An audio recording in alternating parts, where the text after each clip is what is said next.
Welcome to the first cooking programme. Now, I won't be using any of the crops from my own allotment today. I will, however, be using foraged goods. Now, I went foraging yesterday and everything is very early this year. There were lots of blackberries and raspberries, there were elderberries and cob nuts, and there was absolutely loads of sloe berries. Now, I made gin with them last year, but this year I'm going to be making some cordial, because then you could use the cordial to add to jellies. You can add it to gin as well if you want some sloe gin. You can add it to jam to make flavoured jam. There's lots of things which cordial can be used for, so I thought I'd make some of that today. I also managed to get my hand on some cherry plums. There's absolutely loads.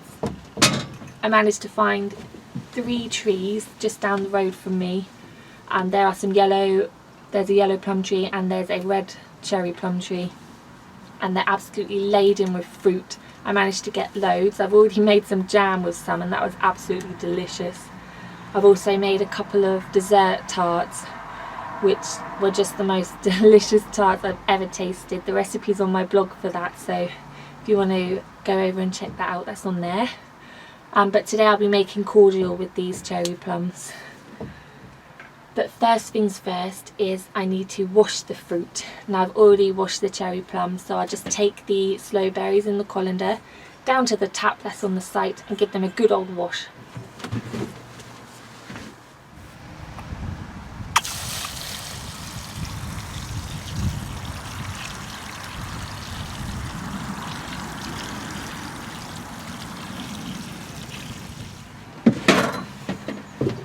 So that's the sloe berries all nice and clean now. So if you just pop them in a pan. Now, it's best to use quite a big one because you'll be adding some water and some sugar later on.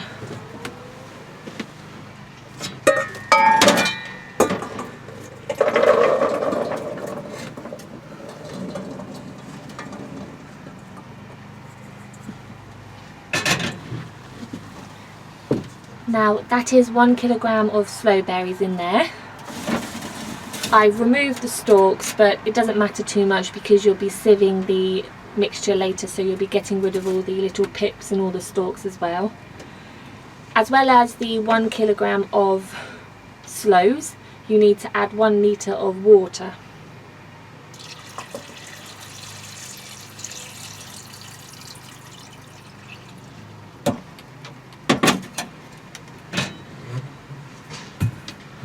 And then it's just popping it on the oven.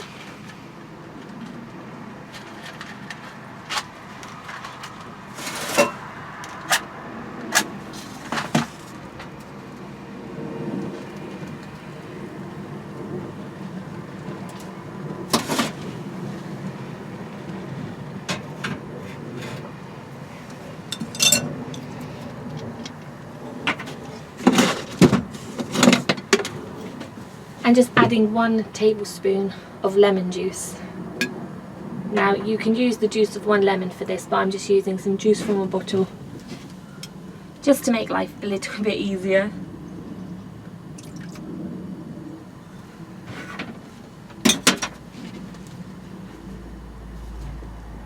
Just give it a little stir.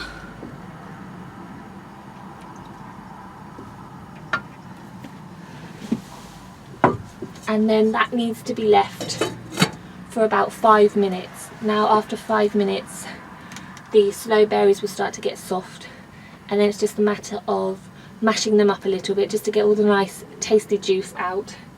And then you need to let it simmer for another 10 minutes. So overall it will be on the hob for 15 minutes.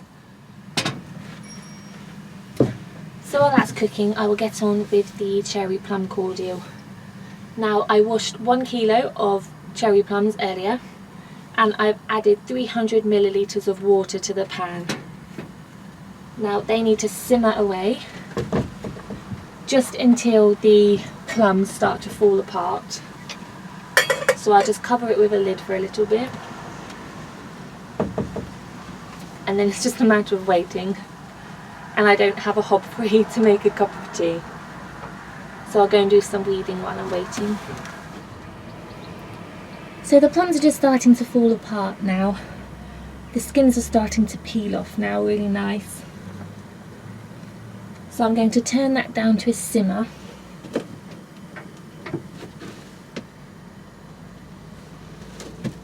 And then using the spatula, or you can use a masher if you like, just mash the plums. Now with the spatula you can just push them against the side.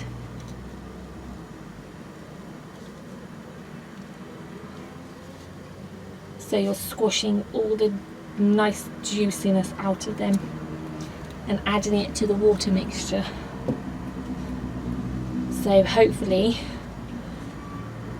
you'll have a really strong cherry flavoured cordial.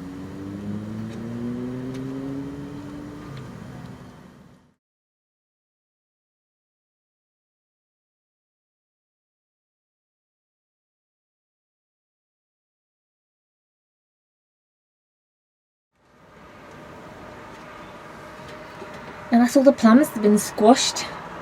Now it's time to do it to the sloe berries.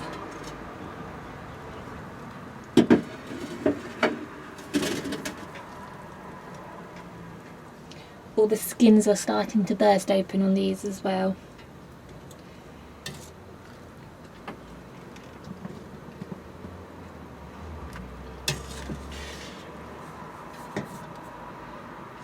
And the liquid's a beautiful dark purple, so hopefully the cordial will look really nice. Almost like blackberry.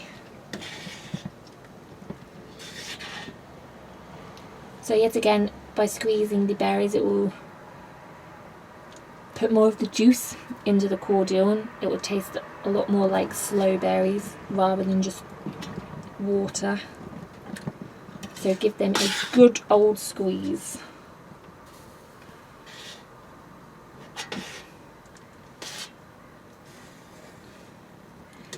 And like I said before, don't worry too much about the pips and the stalks, because we'll be straining it out later. So it will be nice and clear once you've strained it, with no bits in it at all. Just the way I like it.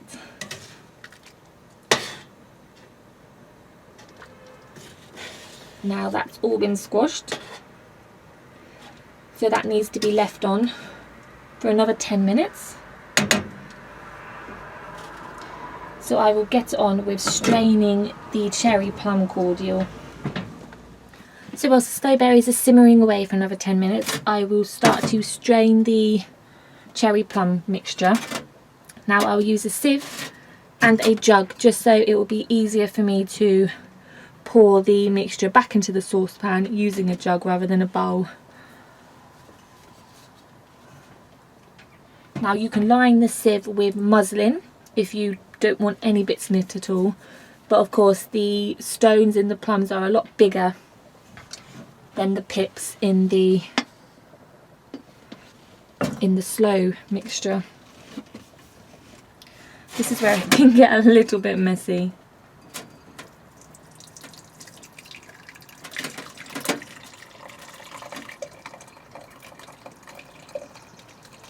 Oh, what a beautiful colour.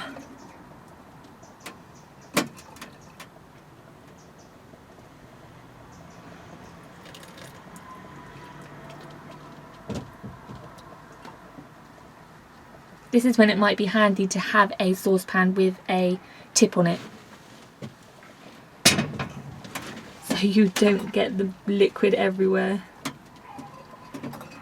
Now it's best to do it in little stages just so you can push any juice down rather than piling the sieve up.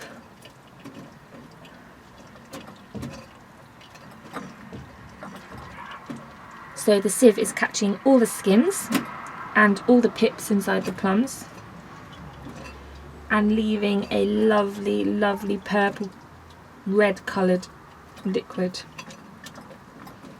Now I'm going to chuck this mixture away just because it's got all the stones in.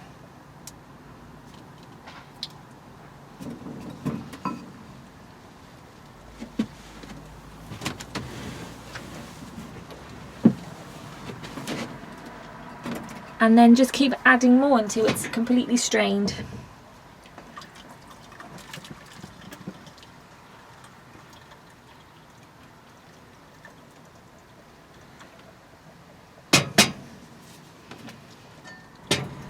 Now all the cherry plum mixture has been strained, and it's made about 800 millilitres.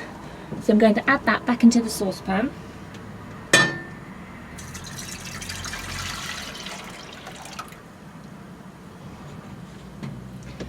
And then add 600 grams of granulated sugar.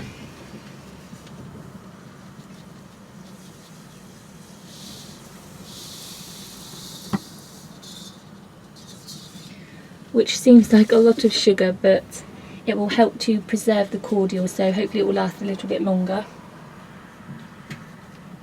Now you just need to stir that until the sugar has dissolved, and then you can let it cool in the pan before bottling it up. And I have planned it rather well, because the sugar doesn't take too long to dissolve. So after that's dissolved, I can let that cool and then get on with the sloe cordial, because that's nearly ready. And it looks exactly the same colour as the cherry plum cordial. So I better make sure that I don't get them muddled up.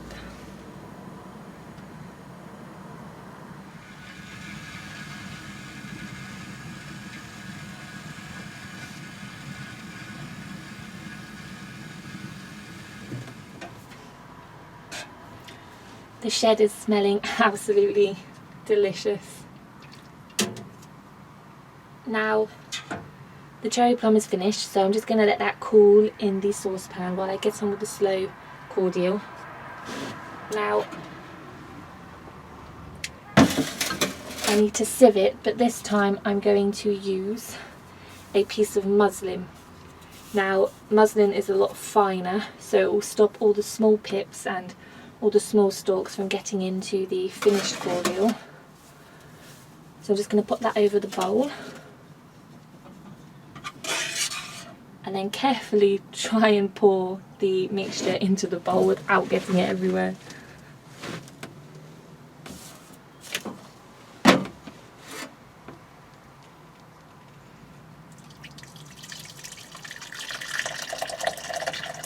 It's such a lovely colour.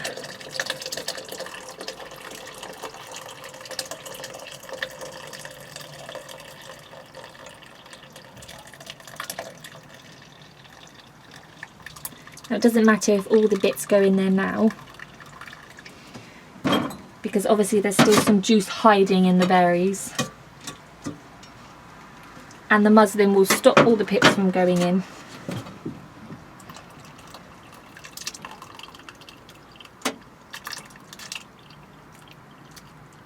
I think I should have had a bigger bowl.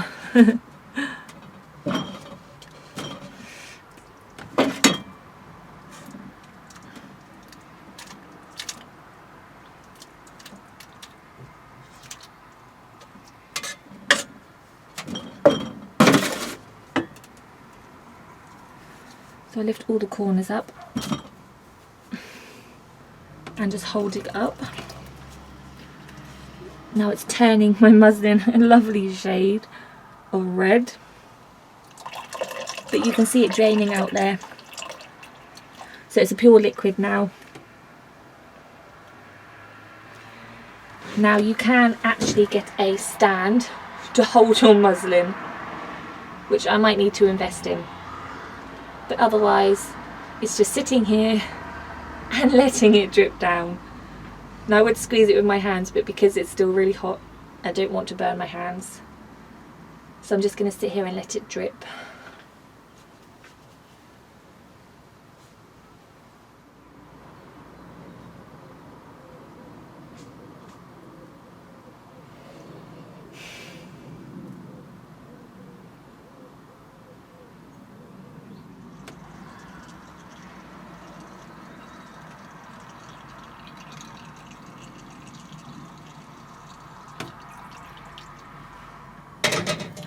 So now that's all been strained, I'm going to pour it back into the clean pan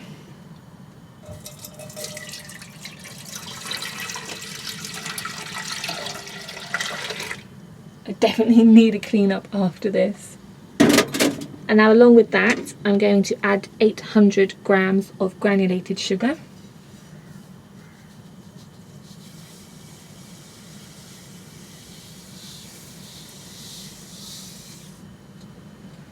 Now that worked out to be about just over 1 litre of the Sloe mixture, which makes the sugar a little bit higher. But like I said before, it will make it last a lot longer on the shelf. So that just needs to be heated until the sugar dissolves. And then once all the sugar has dissolved, it needs to simmer for another 10 minutes. And then I will let it cool, and then after that I can bottle it up. But while I'm waiting, the cherry plums has cooled down now, so I'll just pop that there, which will give me a spare hob so I can finally make a cup of tea.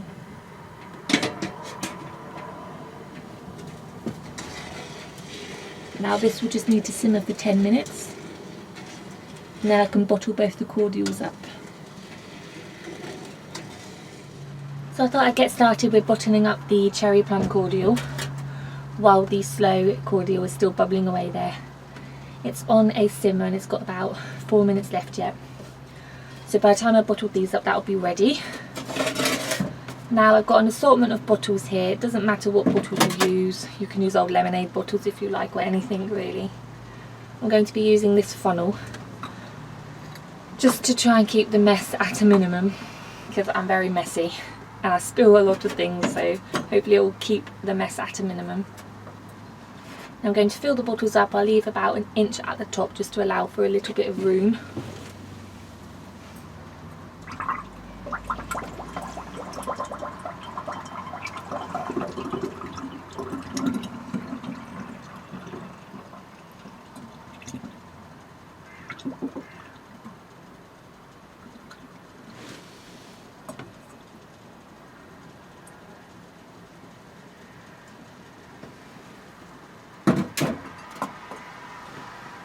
A little bit too much.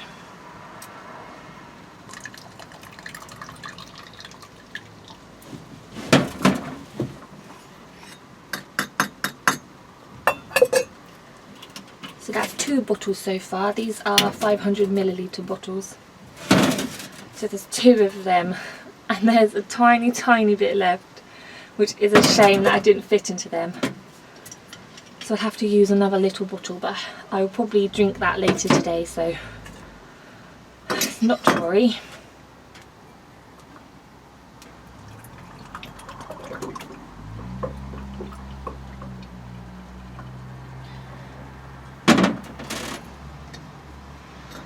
And that's done. So there's about 1 litre and 1 milliliters probably of cherry plum cordial. I'll drink this tonight, so it doesn't matter, and I can use the bottle again somewhere else. So that should last a little bit. Now I'm just going to pop some labels on them, just because the colour is very similar to the Sloe berry cordial. I don't really want to get them muddled up. So I'm just using these little brown craft labels, just because they're easier to get off. I used to put sticky labels on my jams and cordials, but it's such a pain to get off the bottles when you want to swap them, so these little brown craft labels are perfect. I've just popped the name and the date when I've done it, and they should last about 6 months in the fridge.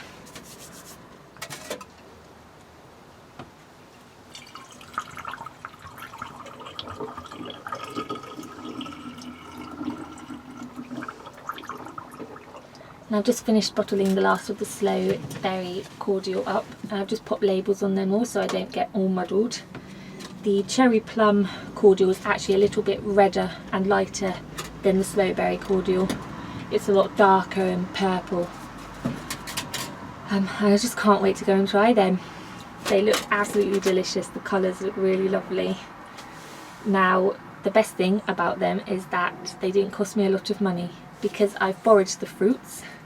I didn't have to buy the fruit from the supermarket. I didn't have to buy the water.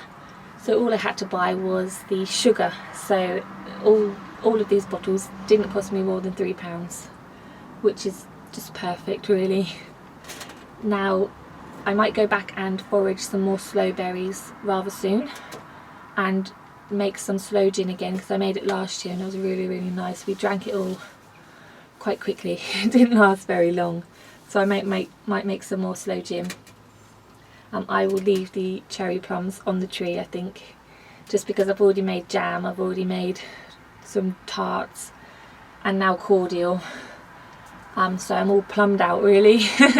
But it is really delicious and I'm really glad that I found those trees. So next year, hopefully I'll be able to gather some more and make more if this all tastes really nice. Now, I do encourage you all to go foraging. It's just so much fun. I really, really love it. I went cycling around the village the other day just to have a little look out to see if I can see anything else. But it's really fun. I really do encourage you all to just go out, just to have a look and see what fruit you can find, because everything's very early this year. Now I need to pick some elderberries actually, because they're out as well, and I really want to try and make some jam with that because I've not tried that before. So I'll probably be foraging again very soon. I just can't wait. I really do love it. And of course it's food for free, so you can't really go wrong. Now all that's left to do is to go home and to try this cordial out. Now I'll probably try it with just some lemonade or some water. But that's it for this video. Now, this cooking session was a little bit of an experiment, because in one of my last videos, I think it was about a month ago now, I came up with this idea about creating a cooking program where you use all the produce that you grow on your allotment. So this show here was just a little bit of an experiment, just to see how things go and how the cooker plays up, and it played up really well, so I'm really happy with that. So hopefully if people like this one, I will continue making them. Of course I will be using the produce from my allotment instead of foraging it, although I'll probably incorporate both elements into it. But that's it.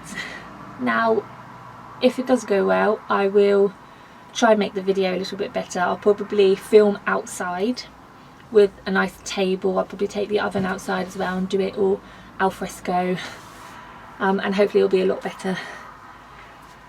So I'd really appreciate all your feedback, but thank you for watching and I will see you all next time.